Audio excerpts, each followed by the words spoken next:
ang ating boss, ang mga amo natin, ang taong bayan, ang hindi na po iginalang eh. Hindi lang pangbabastos sa mga taong bayan ang ginawa ng mga magnanakaw at kawatan nitong flood control projects. Igagalang pa ba natin, Mr. President, ang mga tinutungo ng ebidensya na sangkot ang mga taong gusto nating ipatawag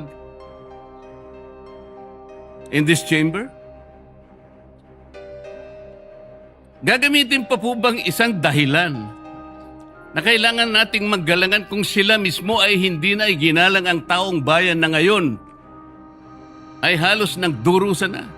Tama po, sinabi niya kanina, Mr. President, talagang mainit ang panahon.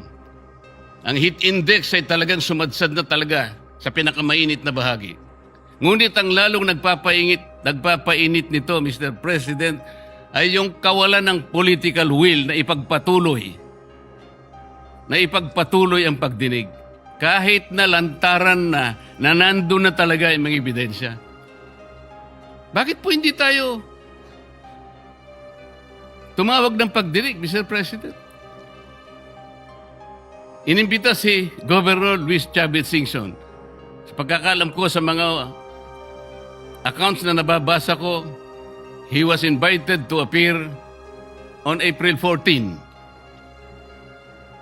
At binigyan po siya ng pagkakataon hanggang April 7, hanggang alas 5 ng hapon, na ihain ng kanyang sinumpaang salaysay.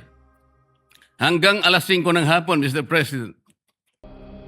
Ngunit 9:15 ng umaga, ipinaabot sa bahay ng dating gobernador na kinakansela na po ang nasabing pagdinig. At ginamit pang dahilan, paano po nangyari yun, Mr. President?